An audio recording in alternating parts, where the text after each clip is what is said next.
Hey, what's up, guys? So we just got some balance changes, like the preview for them. I want to talk about them a little bit. They're pretty good. I think these are some of the best balance changes we've got in a very long time. So we got Solly here, designer library. This is library.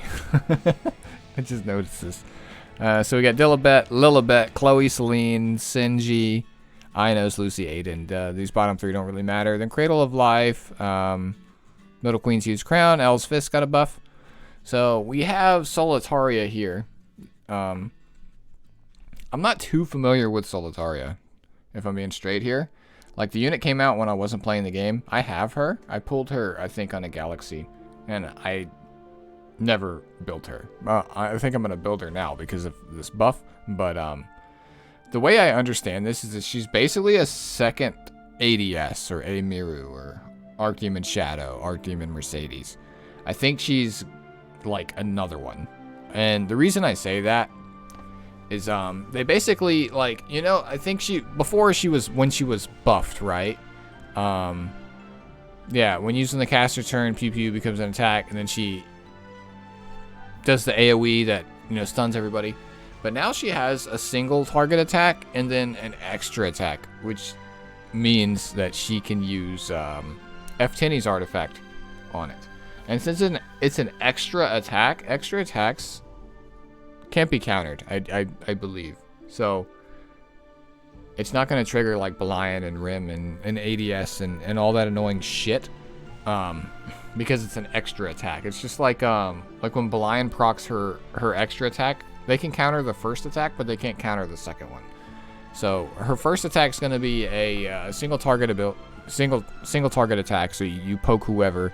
And then, as long as she's stealthed, I think, right? No, when she has Daydream, which she gets at the start of the match, she just gets Daydream for free. At the start of the turn, has a 100% chance to get Daydream. And at the start of the turn, has a 100% to grant Stealth for one turn. Or at the end of the turn. So every turn, she's just going to get these buffs. While making it to where, like, your opponent can't use Focus, right? And then she just has a 25% chance of stun. The way I'm understanding how this unit is going to work, and she also gives herself a barrier too when she uses her S3. So it decreases her enemy durations by one turn, stuns, decrease her combat readiness, and then she gives herself a barrier, and then ends the turn with giving herself stealth every turn, right? So she gives herself a big barrier, and she gives herself stealth. Injury might not be a meme on her. I think Crown might be used. Isla's Violin, but I think she's another unit that can really take advantage of Fairy Tale Tenebria's artifact. In the same way Archdemon Mercedes is, right? The strip and then the extra damage proc. And then she can't be touched. So basically on her turn, she's just going to be, you know, dispelling whoever you're hitting and procking that artifact and stunning shit. She's gonna be annoying. I don't know how good she's gonna be. I know she's like Rowana is gonna be insane into her. Rowana's like been coming up in the meta right now because like she's good into Belian, she's good at ADS. She's gonna be good into her too. They're all like the same kind of unit. Really annoying AoE spamming units that disable your shit, right? They are all in this category. Like Belian disables souls. She disables focus. ADS disables passives. And they're all annoying as fucking AoE all game. With extra attacks and shit. These three units are like in a little happy family. They're the fucking Three Stooges of E7. I don't like all three of these units. But I think Solitaria is going to be good. I 100% think she's going to be worth building or pulling back out of your storage room. It's a shame I only have one of the artifacts. I'm not sure which one is going to be better to use and which one's going to take priority. I think she's going to be good into Amiru because she disables her focus and she's stealth the entire game, so she's not going to be able to seal her. So, I don't know.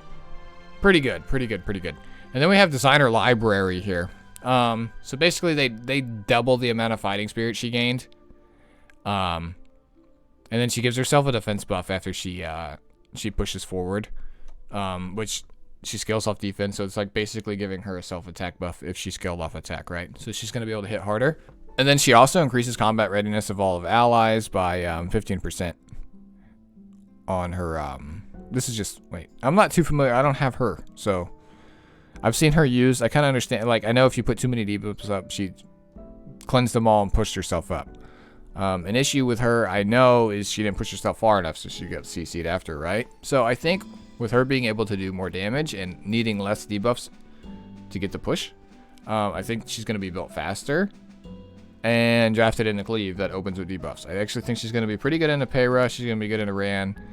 She's good into the meta Cleave right now. So I think the way she's just going to be used is people are just going to build her like 230, 240 speed. Take advantage of this 40% CR she gains just for a couple debuffs on your team, and she's just going to zoom forward, cut, and, you know, rip an S3 and do a good amount of damage. Follow-up just really depends on the rest of your team at that point. I think she's better. I don't know how good she's going to be, though. She's not, like, I know people were using her before and finding some sort of success with her. So I do think she's better in that regard, and I think she's going to be usable more so now. So congratulations everybody that have her. She finally got buffed. And then we have Chloe here. They kind of cracked out Chloe. They kind of nerfed her for one shots for anybody that was using her for one shots. They reduced her damage on her big hit, but they increased the damage on her nail, and she's like a more consistent damage dealer. And then her E also gives her a self-attack buff, which is kind of nice, right? So I think she's just a better Wyvern unit. I know she was used in PvP by people that were memeing. I think Shuffles used her in PvP or somebody like a long time ago. I forget who it was, but they used like a really fast one that would like drop a nail and then one-shot somebody. I don't know how practical that's going to be these days, but I don't know. I think these are good changes for her, but I don't think it's going to matter for PvP. And for Wyvern, I mean, sure. You just kind of, like, there's so many things we can use for Wyvern now, it doesn't really matter what unit you use. Now you just have another option. Then we have Celine here. Celine is very interesting. They removed the Dispel All debuffs from her S3 and put it on her S2. And then gave her an increased 20% CR gain on her S2 as well. So this could stack with her artifact. I believe her artifact gives what, like 15? Let's pull it up real quick. And then the chance to get the attack buff increases, right? Mine's geared right. Nope, mine's not geared right now. But oh yeah, 20%. So I think maxed out, this is like 30% CR. So she gets 50% CR with this thing maxed out. Right? Is it 50? Maybe 25. I don't fucking know. I think it goes to 15 at plus 15, right? And then it doubles from there as you max it. I don't know. It's a good amount, right? So you stack this with a 20, whatever this amount is. That's a lot of CR. And you could build her to do a shit ton of damage. Like, her base stats are good, right?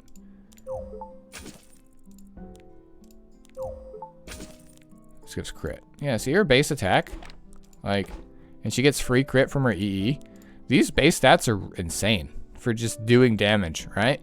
You don't have to, like, have too much crazy gear.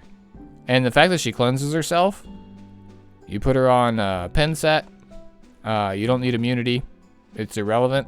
You put her on pen set, you give her as much damage as possible, and you shred somebody. The EE is up for debate.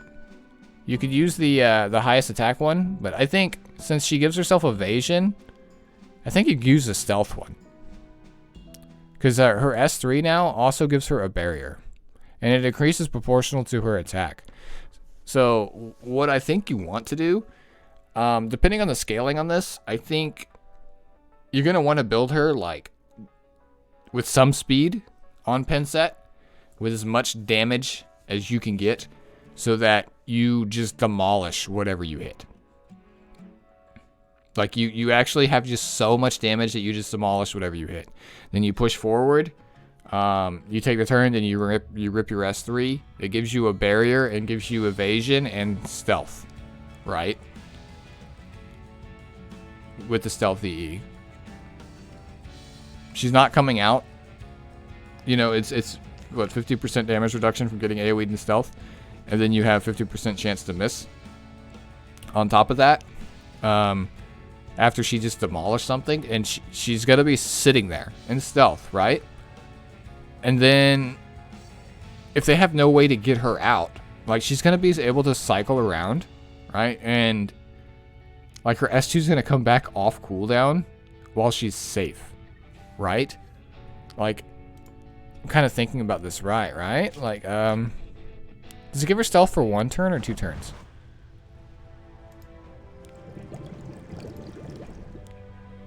Let's see.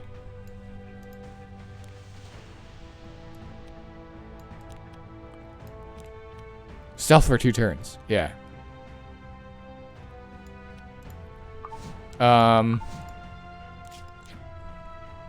What's the cooldown on her S2?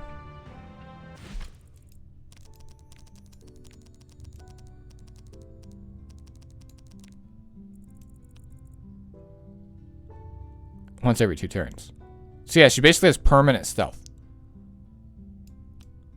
And this is a 3-turn cooldown.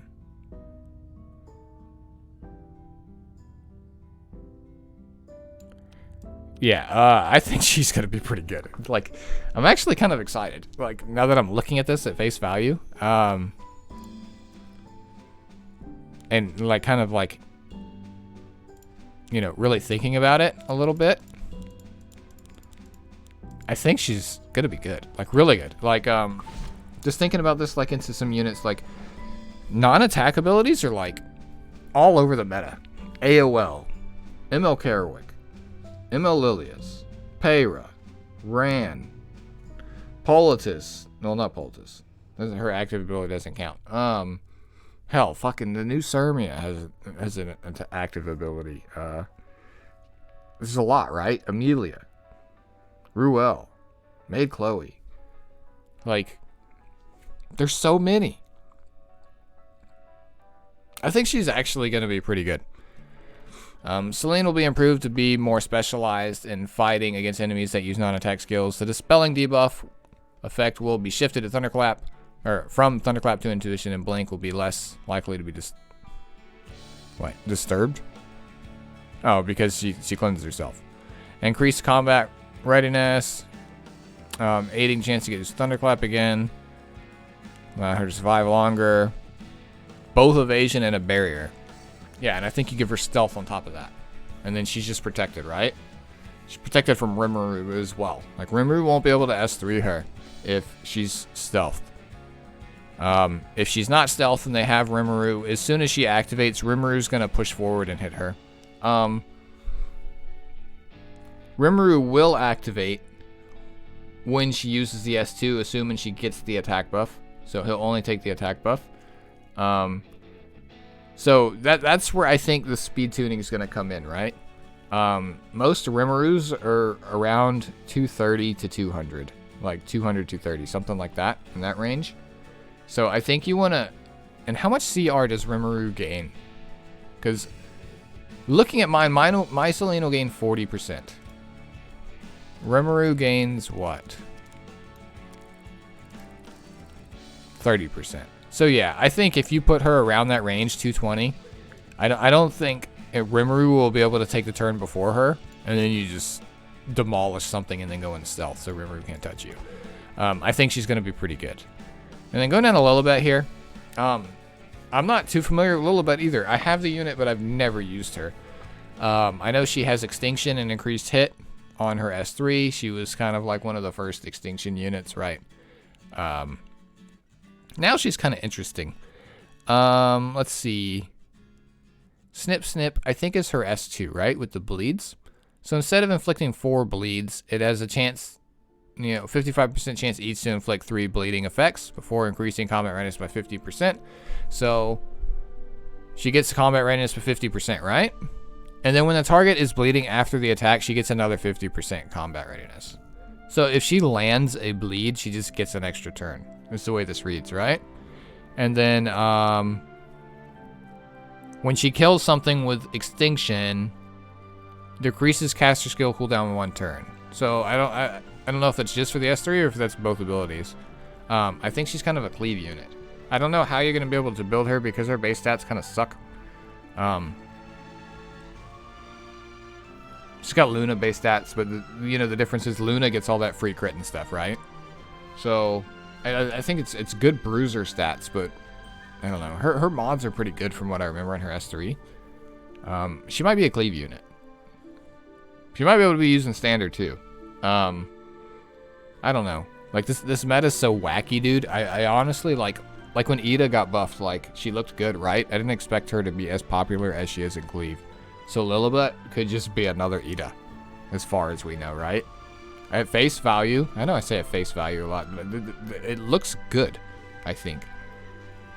I don't know. Let me know what you guys think about Lilibet down in the comments, and about every other thing. Oh yeah, they did this as well too. So her EE dispels 2 debuffs from the caster before she uses Snip Snip. So she's got a self cleanse. Self cleanse is always really nice. Oh yeah, and Chloe, I talked about her EE earlier. Senji, they gave her a dispel, which is nice. It's just a nice addition to her kit, really. Inos, honestly, guys, I really don't care about these 3 stars. I'm not even gonna talk about them. And the stuff that goes on here is like they added like a heal to Lucy, weakness shared can't be dispelled. Like it's just very modern. Like who cares, right? Then we have the artifacts here. Yeah, they changed the poison to a burn, so they nerfed it for Wyvern, but made a little bit more practical use other places. It's got a 2-turn duration instead of a 1-turn now. So I guess 2-turn poison would have been kind of busted, but I don't know.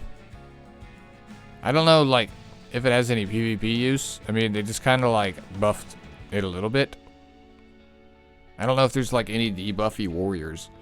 I don't think you want to use this on ML Lilius, for example. That'd be kind of weird. I mean, you could, I guess. But I don't think that's very practical. 80% chance to land hit down, decrease attack on Lilius S1 could be kind of annoying, but I feel like the bleed and the burn are just kind of dead debuffs, so it's whatever. For Little Queen's Crown, they made it to, like, it used to just do 16% damage, but now it's 16%, and then another 16% if they have a barrier with single attack. It's like a Wyvern artifact still, but they made it to where like it does more like it still gives you half the bonus if there's no barrier. So okay. And then El's Fist, they gave 10% attack flat on it, which is okay. I mean, El's Fist has always been an artifact that really interests me, but I don't think it, like, this might be better for like newer players. I've never used El's Fist ever on any unit in 3 years playing this game. Well, minus the year break, right? So, yeah, that's everything, guys. Verdict, I think it's a good balance change patch. Celine is what I'm looking forward to the most. I think Celine's going to be very good. Solitaria, I think, is literally, like I said, it's another 3 Stooge unit. It's another Blind. It's another Amiru. She's going to be really annoying to fight. She's going to piss you off. She's just another... She's like, we have ML Kerwick of his buff patch, right? We have Amiru of her buff patch. And then, just et cetera, et cetera. We have the Violet patch. Recently, there's just a unit that gets over buffed and gets annoying as fuck, and people pick it all the time. That's going to be Solitaria, I think. Now, Celine's very good, though. I think this is what she needed. And I think she's going to be pretty fun to use, especially in this meta when people, like, rely on all of these, like, these units that do all this annoying shit with all these non-attack abilities and, Cesaria cleave and all that. Like, she's going to be so good in the Cesaria. So, that's cool. And if you hit a random target and get stealth, Cesaria can't bomb her, right? Unless she gets it on the activation, I guess. But she'll be stealth, so she won't be able to do the S1 assuming you're using that EE, which is pretty cool. But yeah, that's everything. Let me know what you guys think down in the comments. I always like reading the comments, see what you guys have, what your input is, and etc. Make sure you like the video as well, and make sure you subscribe if you haven't yet. All right, peace.